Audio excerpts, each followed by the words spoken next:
वापस अपने मूल सवाल पर गिरी जी आते हुए, वापस अपने मूल सवाल पर मैं कह रही हूँ कड़े फैसले कैसे लिए जाएंगे, क्योंकि आप तो नंबर गेम की बात करते थे ना, और आप फुल मेजॉरिटी में थे, अभी आप कोलिशन गवर्नमेंट में हैं, और इस पर मैं आपसे जवाब, और इसके साथ एक और पॉइंटर है जिसको मैं बाद में ऐड करूंगी, लेकिन पहले इसका जवाब दीजिएगा। देखिए, सरकार हमारी पहले से जो चल रही है, हमने मैनिफेस्टो में लिखा है, जितनी बातें मैनिफेस्टो में लिखी है वो चीजें लागू करना। हमने किसान सम्मान निधि की बात किया, देखिए पहली बैठक वो में तो साहब तब था ना जब 400 पार की आप बात करते थे धनंजय जी, आप बात करते थे 400 पार की। मैं यूनिफॉर्म सिविल कोड से लेके वन नेशन वन इलेक्शन, आपने बहुत कड़े फैसले, 370 आपने ऐसे ही लिया सर, क्योंकि आपके पास मेजॉरिटी थी। इसके साथ सीए से लेके आपने ऐसे बहुत सारे इंपॉर्टेंट फैसले लिए, क्योंकि आपके पास नंबर था, आपके पास सिंगल मेजॉरिटी थी। मैं ये पूछ रही हूँ कि यूसीसी से लेकर बाकी फैसले, और यूसीसी को लेकर तो आपके कोलिशन में मतभेद है ना, रिव्यू करने की बात कह रहे हैं, उस पर विचार करने की बात कर रहे हैं फिर से। पूर्णिमा जी, आज सरकार का जो स्वरूप है, इसी स्वरूप में हम अपने सहयोगी दलों के साथ बैठेंगे और राष्ट्रहित के मुद्दों पर उनसे चर्चा करेंगे, और चर्चा करके बात निकल करके आएगी।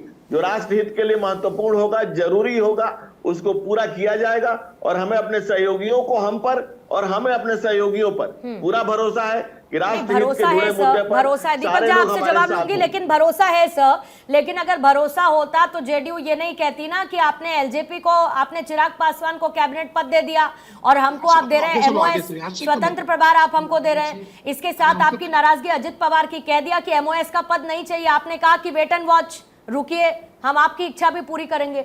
मैं ये कह रही हूं कि अभी तो पोर्टफोलियोज बटे नहीं हैं, और आपकी कोलिशन के जो सदस्य हैं उनकी नाराजगी उभर कर सामने आने लगी है।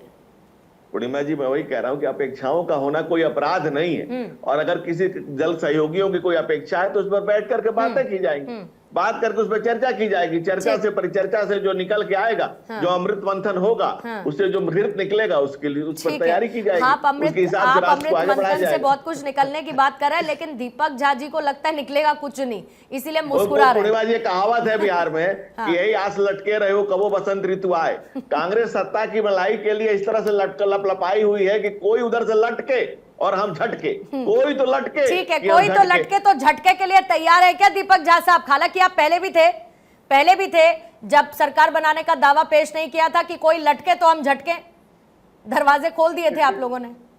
पूर्णिमा मिश्रा जी, हमने कहा कि हमारे पास विपक्ष के लिए मैंडेट है, हम विपक्ष में वेट एंड वॉच करेंगे, सरकार बने उसके बाद हम बात करेंगे। बात यह है कि नरेंद्र मोदी जी कहते थे सीना ठोक के 56 इंच की नरेंद्र मोदी की गारंटी। अरे भैया, नरेंद्र मोदी की गारंटी अभी तक कहती आए, और आज कह रहे हैं कि हमारी एनडीए सरकार ने।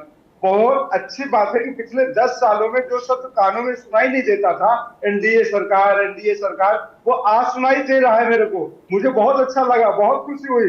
पिछले 10 सालों में भाजपा की गारंटी नहीं चल रही थी, भाजपा की सरकार भी नहीं चल रही थी, नरेंद्र मोदी की सरकार चल रही थी। इसीलिए हम लोग कहते थे कि तानाशाही की सरकार है, और तानाशाही जब एक व्यक्ति बात पे आता है ना, इसलिए पूरा देश देख रहा था कि किस तरीके से आज ये करेंगे, हम सहयोगियों के साथ बैठेंगे, उनसे बात करेंगे, अमृत मंथन करेंगे। अरे पिछले 10 सालों में सहयोगियों के साथ बैठे होते, सहयोगियों को विश्वास में लिया होता, तो ऐसे दिन ना आए होते। और आप लोग वही हो जिसका चाल चरित्र और संस्कार वही है, जो कि खुलेआम आप नीतीश बाबू को गाली देते थे, नीतीश बाबू आपको गाली देते थे। तो कृपया करके यहाँ पे आप एक ज्ञान मत दीजिए कि आप 240 लेके आए तो वो बड़ा काम कर दिया। आपने कहा था कि 400 सीटों से अगर हम कम आएंगे तो कांग्रेस बाबरी ताला लग जाएगा। तो आप देश को बताइए, क्या बाबरी में ताला, राम मंदिर में ताला लगने वाला है? इस तरीके से भाजपा ने गुमराह किया है देश की जनता को। चुनाव के समय मंगलसूत्र छीन लेंगे, भैंस छीन लेंगे, महंगाई बढ़ा देंगे। अरे मेन मुद्दों पे तो बात करिए। कांग्रेस के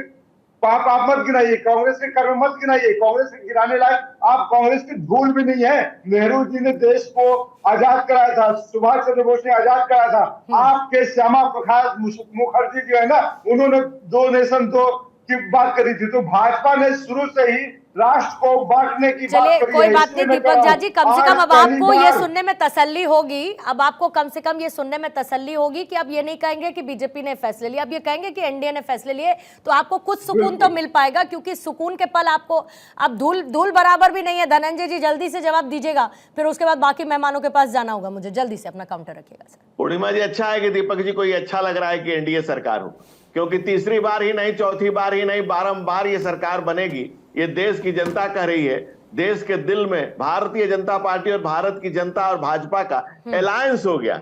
इसलिए इनको बार बार ये शब्द अच्छा लग रहा है, ये बहुत अच्छी बात है, क्योंकि इनको सुनने की आदत डाल लेनी चाहिए कि बार बार यही सरकार बनेगी, और बार बार ये सुनने के लिए अच्छी बात है कि आदत लग गई। दूसरी बात कि अगर कांग्रेस ने अगर कुछ किया होता तो ये कांग्रेस की दुर्दशा नहीं हुई होती।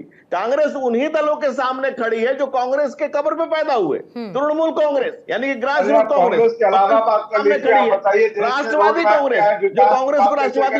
दीपक जी बहुत बदतमीजी है, ये बेहद बदतमीजी है कि मैंने आपके बीच में नहीं बोला और आप बीच में कूदते चले आते हैं।